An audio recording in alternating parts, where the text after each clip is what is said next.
What's up, loved ones? It's Ralph Tresvant. Make sure you check out my interview with David Duane.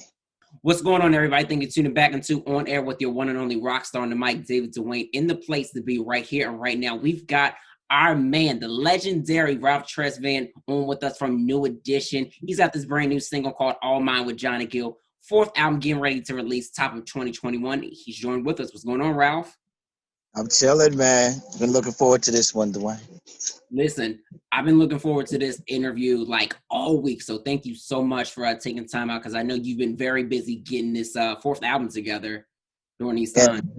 it's been a lot of work. It's coming together, though. We're getting the right records together. We have some that I've already cut a bunch of records, but trying to find that one to follow up from All Mine, that's been the case right now. Just trying to make sure we got that right one to come behind this one before the album drops. So it's been tough, but at the same time, it's what I do. So I'm going to make it happen. Exactly, and I know you've been recording over the years though, but you haven't put out an album in a while. So, what was it about? I know that All Mine came as a demo originally for Johnny, but then he was like, "Yo, Riz, I think you should jump on this. This is more so your record." What was it about this record that said, "You know what? I'm gonna put this out as the first single versus these other records that I've been working on over the years"? It was a couple of things. The song came out really good. The vocals was clean. Everything was just really good. The producer has a huge track record out there. Him and his team. They've done everything from Charlie Wilson. I mean, they just got everybody. It's been winning for a lot, and Johnny's been using them a lot for his albums. And so one of the things was that. The other thing was that following Perfect with Johnny singing the lead and me doing the feature on his album. I mean, on that song, it just made sense while that momentum was kind of out there and going to reintroduce the project with that momentum, that same momentum. It seemed to be working. Everybody likes that combination. They have been since, shoot, I guess, Can You Stand the Rain and all that stuff. Yeah. So that combination seems to work. Because I hadn't done anything in so long, I just wanted something that had a little bit more to it. And having Johnny on there with me, coming off the Perfect single, it sounded like a good combination and just the best way to go right now. Right. And speaking of Can You Stand Around, Jimmy Jam and Terry Lewis, you're working with them on this new project as well. How has it been just getting with them and having them, really oversee the project and making sure that it's that traditional Ralph Tresvant sound that you've been putting out for years? Those guys are masters at this, man, and especially masters at using my voice. How to best use my voice, how to produce me in the studio. They get it. They know what my capabilities are versus my limitations and stuff like that. So when they go in there to write records for me, they're writing them with all of that stuff in mind. So I always look forward to just going in there with them because I always feel like I'm going to get the best of myself out. And unpredictability, just doing things that I wouldn't come up with myself, and knowing that they're knowing the genius that they are when they get in there, what they're going to do with the type of harmony structures, the bridge, the movement of my voice is just going to be brought out in a way that most producers, they don't know me that way. So they probably write a song just in a general record, and I have to go in there and make it work. These guys, they cater stuff to or tailor it straight to what I'm about, what I've been about in the past, and they understand how to make that merge, I guess, better than anybody. So I don't have to try to sound like I'm chasing, trying to still be young or current or what the younger guys are doing, but still have a relevancy to the sound. They understand that that's what has to happen. So getting with them, I always just feel like I'm going to get a great record. You know. Yeah, that's amazing. And also you're working with Babyface too. Is that what I'm hearing through the grapevine too? You're gonna have him do some things on the project? They sent a song or two in that we're looking at right now, trying to see if they're gonna work. But yeah, I'm looking forward to. I hope he can make the album. He's really busy doing all this stuff. He's putting together his own project right now. Oh But wow. he made some songs that he actually submitted them, a couple of them, a while back when we were about to do the New Edition project. He submitted a song or two then that I revisited. Said these might work for the solo project right here. But he's also trying to hopefully come up with something that's even more catered as well. Because he's another one of those producers that know me, and I've worked with him in the past. And him and Darlin KO, they did like Stone Cold Gentleman and Love Hurts. They did songs on me in the past, so it's kind of just revisiting friends that I know me and great producers, and they have a track record of their own to add to the album's mystique or the album's anticipation, knowing that they're going to be on there. I figured it'd be great to sit down with these guys and come up with something. So Right. yeah. And it makes a Hmm. lot of sense to kind of keep it traditional to the producers that you're used to working with and not, kind of chasing these new guys, which I'm sure you're going to probably get in with some new guys as well. So just to kind of have that up to date sound. And all mine has an up to date sound to it. And it's not doing too much. It's not far off. So just kind of listening to the music, and I'm sure you probably listen to a couple of the new artists, probably not too many of them because there's a lot of trigger trash, as I like to call it, going on. But who are some of those artists that brand new artist wise that you're listening to that you would actually love to work with that are like so dope? If it's like a Drake, if it's a Her, if it's a SZA. It's just one of those things too. When I listen to the newer artists and I listen to people out there, I listen for the ones that kind of are in the same kind of tradition of what I've been doing. When I hear guys, when I hear guys like The Weeknd, or I hear the style that, we talk about merging the styles, I hear like Drake. These are guys that I've actually listened to when I play some of their music, and I feel like if I was to do something in that realm, it would be fine, because they're winning with that style right now. So they have a sound and they have a style that I know if I got with those guys and kind of went down that lane with it, I'm not going too far left. But at the same time, I'll get that up to date, current vibe going on with it as well. So that's the same, I guess, approach that was taken with All Mine, where it feels like musically kind of feels like a traditional record, but the sounds, the sonicness of it, and the lyric, the way that the arrangements of it kind of merged a now and then kind of thing together, so it works. So I believe that those are the kind of artists that if I was to work with them today, I'd be able to come up with something that's believable. Because I don't want to do stuff that feels like, oh, here he go trying to be Chris Brown, or trying to be, some of the new cats. So my thing is to always stay true to being me. So when you hear a record from me, you feel like you're hearing a Ralph Tresvant record, or at least a New Edition record, something that's from that family. So that's the idea. But I like The Weeknd. I mentioned him in the past, and I like Drake. And I think that if I could get some songs or something, even a collab or two with those guys would be great. It'd be a good look. Yeah, I think that would be dope. And I want to talk about New Cats, especially, you guys having the new edition story was 3 nights. Even though a lot of people feel like it should have been in the theaters. It should have been like how the Temptations was done for, like, really expand on that, because you guys have such a plethora of history and just legacy that there's gotta be more down the line. And I know that there's you guys were in the works of doing like a cartoon, or still are want to do that. Absolutely. We was in the process of doing that. X actually was being moved around. We were just waiting to sign it. We was trying to finish out the projects that we were working on, do a new album, get the movie out, or the life story. And I think one of the things that happened in terms of doing just what you're saying, with doing it over the 3 nights, we had more time to tell the story than we would have had on the screen. You know, getting people in the theaters would have been a little different than when they're at home and they can just turn on their TV and watch it. It's what probably helped get the numbers up to where they were. It broke records and all that kind of stuff. So at the end of the day, trying to tell 40 years and what sometimes the longest movie, probably 2.5 hours or so, somewhere around there, it's kind of tough to do that. So we felt the best course of action was to be able to take the 3 days, which was going to be, what was it, an hour each night or something like that, and stretch it out where we can get most of the story in. But I agree with you. There's so much history and so many things about New Edition that we couldn't address because you're trying to condense it into the time frame that we had. The budget that we was working with couldn't really allow for some of the sets and some of the settings to do some of the other things that we would have probably wanted to add to the movie. But overall, I think we got a lot of it in. We got most of the nuts and bolts, how we started. We were able to do the little going into the bigs Yeah. instead of starting it at one era. We got a lot of things in that, budget wise and time wise, the best course of action was to take it to BT or to a network that could play it over the course of a certain amount of days. What I did think was going to happen, and we did talk about, and it may still, I'm not sure, but I know we thought it was going to be able to continue more like a series where you see the first set Okay. back with another 3 or 4 episodes or something like that, where we could keep it moving, uh like some of the stories that you see on Netflix and things like that, that they have more of the episodes, they Yeah, go even deeper like what into. BET is currently doing right now with like the Rough Rider story, the new Limit Chronicles. I mean, No Limit. I say New Limit. I know what you're talking about, but exactly, being able to just take that type of form and let the first three get the excitement, and then come behind that with more. But unfortunately, that didn't happen even. But it still may. It still may.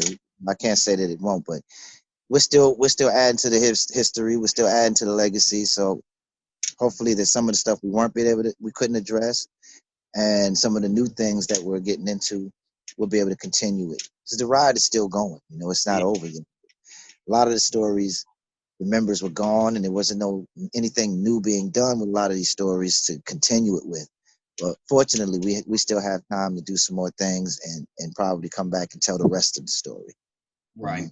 Were there some stories that you feel like you left out that could have been a part of, maybe those first two nights that BT did do though? Absolutely, just more in depth. You got to the point where you saw us coming from the projects, but you couldn't get in depth of going into each person's schools. Like I was forced bus to school, police escorted every morning into a area where they didn't really want black people to go in or kids in, and what that was like, being rocks and eggs and stuff thrown at the bus. This is from elementary going into high school. I was doing this, so some of the things that just gives you even more detail. I think we could have got more detailed with it instead of just hitting the subject a little bit, so that you understand that this is where we came from. This is how kind of how it happened, but getting it more into detail, each character, and following them around a little bit more close, a lot closer actually, than just some of the surface stuff that was addressed. For me, that's what it boiled down to, just being able to get more detailed with the walk, the journey, opposed to just kind of giving these blanketed versions of the story, so that you can get to it, without killing the budget before we can do some of the bigger things that needed to be talked about. So I think with more time or additional episodes, we'd have been able to go more into details, even from the parents and their upbringing, their lifestyles, and all that stuff. I think Johnny's parents weren't even mentioned at all, and got into his whole thing. He just kind of popped up in the Heartbreak era, and that Oh, was it. here I am. Exactly. Just kind of popped up, where could have got more in depth of how his story was unfolding individually. Stacey Lattisaw and some of the stuff that emerged him eventually into New Edition, and how that all really had to happen to break him into the industry the proper way. Those kind of things could have been, and each individual has that kind of a story. With Michael and his upbringing, going out to the suburbs, basketball all-star at a young age, just trophies all over the house. I mean, whatever it might have been, we could have gotten a little bit more detail with it had we had more time, budget to work with. Right. And speaking, I want to speak on budget and the business of it there, but Audrey Smith played you in the film, and I've got the pleasure of working with him. So seeing that he really studied your mannerism, and you had the opportunity to work with him as the movie was going on, how did you overall feel about, like, just him as a person, being able to really take your story and apply it to the screen, and then honestly, just him as an overall actor and artist? He was perfect. You know what I mean? We could have tried to find somebody like Bryce that played Michael, that already had the status and all this kind of stuff before we went into it. But when I met him, he reminded me a lot of myself when I was that age. You know what I'm saying? Things that he was doing off camera, the type of cat that he was. Algie's real raw with it, but at the same time, he only displays what needs to be displayed to further what he's doing, when he's in front of people. That kind of brother, opposed to just trying to display things just to be cool, or display parts of his life and his man, or what he does off camera, off screen. He's he reminded me of myself, and he was into the part. He wanted to learn about me. He would call me, both of them, him and Jahi, the one played at me, Little Me. Both of those guys would call me, hey, what was you thinking during this time? Like, what was your attitude when they asked you this question? Or what was your attitude when you went into rehearsals? And, that kind of thing. And just when I was there, wanting me to get up and perform the song with him in a way where he's kind of behind me, just watching my swag, watching how I move around stage, how I interact with people. He was studying that stuff for real. So I thought he did an excellent, excellent job versus I mean, it's hard to find somebody that's going to some kind of look like you, can pull that off, can move and have some of your mannerisms that felt believable, and could still hold the notes and sing the songs and all that stuff as well. It was tough. That was a tough cast, coming from a group that everybody knows so well. They know the individual. So if it don't come off right, it was, that ain't gonna work. You didn't have to go too far with bad wigs and crazy makeup to try to get the part done. He was perfect for me. He was my side. I just thought he did a great job and was perfect for the part, man. Yeah, he definitely was perfect for the part. So the business aspect, and I know that a lot of times new artists and even legendary artists sometimes get it misconstrued with actually putting an actual show production together as the years go on. So for you and just the process of in the tours that you've been on, whether it's with the group or with you and Johnny doing shows, how long is that process actually for you, would you say, and how important is it to actually take time to make sure that the show performance is amazing before actually hitting the stage? It's so important that everything from the band, the clothing, the the sequencer that you got to use on stage, and the background vocals that have to go into them, so they kind of support what you're doing live. Everything is, I'm hands on with it. I'm right in the middle of everything at every step.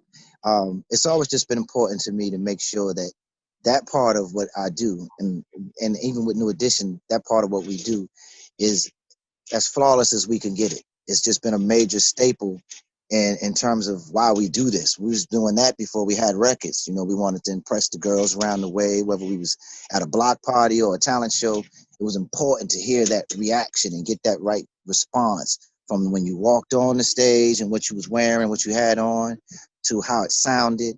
So that's just it's still to this day is probably the most major part of being in the entertainment industry for me, as far as New Edition is concerned, and as a solo artist. When we hit that stage, that was almost more important than when we go into the studio. Now, I know going to the studio, you're going to get take after take after take and all that kind of thing. You can do as many as it takes to get it right. Live on stage, you got one time to make that impression. And if it's not right, you're going to hear it. The crowd don't hold back. They're going to let you know. So that it's very important to make sure that those are tight. I got to be the lighting, the song selections, the set, the the interactions, moments, everything that's going to happen on that stage is well rehearsed and gone over. Shoot, I said months in advance. To be honest with you, it's actually done with the band and everybody, probably about a total of a week, maybe 2 weeks if you have the time and budget to lock it in with everybody. But the preparation mentally, physically, eating right, doing the exercises to make sure all of those things are going to come together when it's time to hit the stage. It's prepared months in advance. Right. And what a piece of advice would you give to like an independent artist that's actually trying to learn the business, but have some challenges, you understanding what's the best direction to go versus this ain't the direction to go? That's tough, man. The business has changed so much and it's kind of evolving at this point now where everybody's trying to figure out what's the next phase of how to make the most out of it. But I would say one is, again, practice, practice, practice. Be ready for when the moment does arrive. I'd also say don't feel like you have to know it all yourself. You gotta go to you gotta go to the best. Try to surround yourself with people who are good at this, who've been around it enough to understand what needs to happen, what you should do, and trust them. My thing, when I heard Michael Jackson say it years ago, he attributed his success to the people that he hired, the people that he had around him. That's true. I mean, you can't go but so far on your own. You're going to have somebody that surrounds you, that sees the bigger picture with you and is willing to put the time, the money, the connections, and all those things together to help you get where you need to go at any given time. But between practicing, um, having the right people around you, never get out your own head. Never think you've got this all figured out. Keep learning every phase of the way. I'm still learning today. I always feel like there's something better, or something I can do better or more of, trying to outdo yesterday. And that keeps you striving to just always, like you're saying, put that time in the rehearsal studios to make sure you do the extra takes in the studio when you're recording, and you know, just trying to really study the greats. You study the greats, you'll get a better understanding of what people like about artists and and then you can incorporate some of that into your own thing, so that you're not your biggest fan. You can love yourself and be confident, but you're not gonna buy your own records and your own tickets to your shows. So you got to be making sure that the feedback from other people is real. No yes men around you and gassing you up. Go in it to really win by getting out your own way and not being your biggest fan. Let the fans be what they're supposed to be. They're supposed to be the ones that tell you if you're doing it right or not. You know, Right. that's, Wow. that's my things. And watch your money. This is game right here. Make That's a sure big you one. make sure you stay on top of everything that's supposed to be made, your value as it's growing, and making sure that you getting that value. You know, That's a serious thing. Watch your money, because a lot of times people don't watch that. They put too many people in their business to handle certain things, and they're like, okay, cool, and they're not looking. And yeah, I know you probably have had. I mean, obviously, you live and you learn through experiences to actually take more heat into your business. absolutely. When we used to come into the game, we would sit right. We'd be in the whole same hotel as Patty LaBelle. She used to call me the Mad Hatter, or and Gladys Knight, and just legends like that. And they would be one of the main things they would tell. Even Michael Jackson, listen, make sure you're watching your money, watch your finances, put it away for a rainy day. This may not last forever. And this was early, Cool It Nowadays, and all of that stuff when we was running into them. They was giving us this advice. Make sure you get on that. And it was probably around that time that we started paying more attention to it, trying to fine tune the contracts, making sure that we were watching out for when we're supposed to have increments and growth in our contracts and what we were valued at, what was the value of the group as far as when we do tours, records, merchandise, whatever those things may be, just being more hands-on with it so that you was maximizing it, and again, putting it away, not spending it all as it comes in, but preparing for the time that, you don't have no more hit records, so nobody's coming to sit in those seats. You should be okay, investing right, that kind of thing. That's some of the stuff that they would tell us. I remember hearing that a lot from some of the veteran artists when I was coming in the game. Because we're at that point where we got a couple of regular Candy Girl out, got the Cool It Now album that came out, and they're like, okay, guys, this is they don't know if it's going to be one of those long careers or not. A lot of the younger artists come and go, and so they was really adamant when they sat down with us to put some money away and make sure that you keep your eyes on your money. Yeah. Wow, that's major. And you guys' names, New Edition, has been thrown around a couple of times for verses and stuff like that. Is that something that you would want to do? You guys have talked about it at all? We haven't sat down and talked to it as a team. We're just putting together the team in a way where a lot of the behind the scenes stuff that got broken up after the movie and the Hollywood Walk of Fame star ceremony, we were supposed to make a run then. It didn't happen, so we're kind of reconvening now and trying to see what we can put together. We just finished doing all the stuff with the trademarking and all that stuff, so everybody's finally done with that and on board.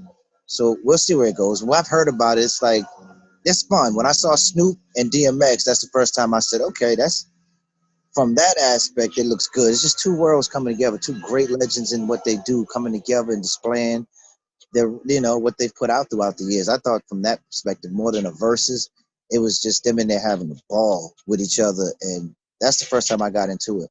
But I keep telling people we used to do a versus. We have all we need right in house. True. We got Bobby Brown, Johnny Gill, BBD, Rob Tresvant versus New Edition, and all those records. So maybe we'll have fun with something like that, opposed to making it something where we got to go against another artist or New Kids on the Block or Boys to Men or Jodeci or something, because I just feel like if we did one, it would have to be on that level with a Jodeci or Boys to Men or somebody like that. But overall, I think if we was to really be smart about it, we just have fun in front of everybody with all the catalog and all the records that we have, because it stretches so long and there's so many hits that I don't know too many people who could verse that, go song for song, and then after a couple of albums be done and we still got 5, 6 more albums worth of #1 records to go. I Right. think more fun with ourselves, just being able to do it amongst us and have fun with the fans and everybody. Yeah.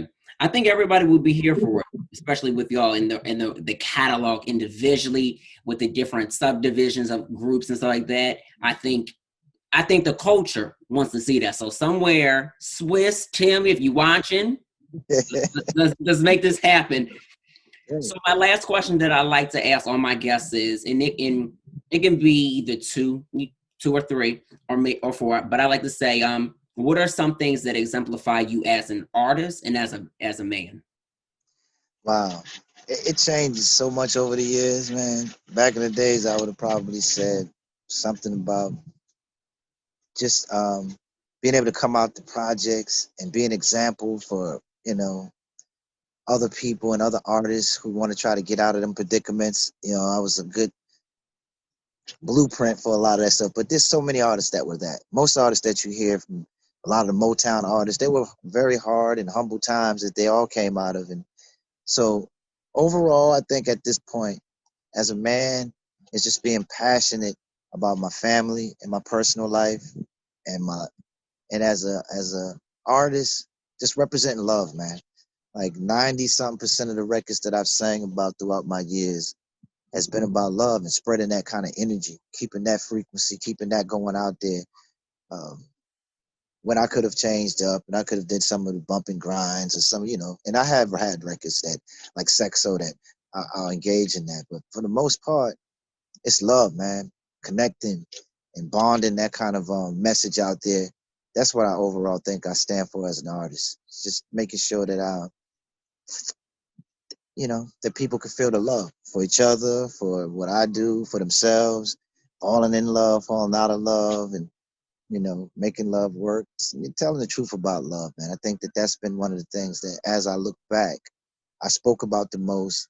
I seem to represent the most, whether I'm trying to make the group thing work, whether I'm doing a solo thing, or whether I'm just dealing with my own family. I just want everybody to feel that love. Right. And I think that's important to definitely for people to feel love, especially during these times. And I think that everybody's definitely going to feel the positive message and love from hearing this conversation. So Ralph, I definitely want to thank you so much for, taking some time out today to chat with me, chat with us, and just letting the people know that you about to come with this fourth album and to look out for it. Definitely appreciate you. Thank you for helping me get the message out there. Shout out to our good friend, Tina, the Tasty Wine. Shout out to you, bro. Duane told me y'all was close, so I had to make sure I did that. But yeah, I appreciate you taking the time and letting me come out here on your platform, man, and share myself with the world and what I'm doing. And yeah, go get that all mine. Go check it out. It's about love too. Nothing changed. The Absolutely. So let people know where they can also like follow you as far as like socials are concerned too. Real Ralph Tresvant on Instagram. I have a few pages. I only have 2 pages on there. And I mean, just I'm one of those artists, man. I tell them all the time, just Google me, man. Just put my name in there and something's gonna pop up that I'm either doing now or I've done in the past, man. But it's not hard to catch me, especially right now with the single. I'm doing a lot of moving around and a lot of posting things to make sure people can. It's always current. Something's always current on these social media platforms so that they can understand where I'm at or what I'm doing. But yeah, I'd say Instagram and Facebook is where you catch me the most. That's where I'm usually at. But if you need to, just Google it, man. Google Ralph Tresvant, and something will pop up where you'll find me. Right.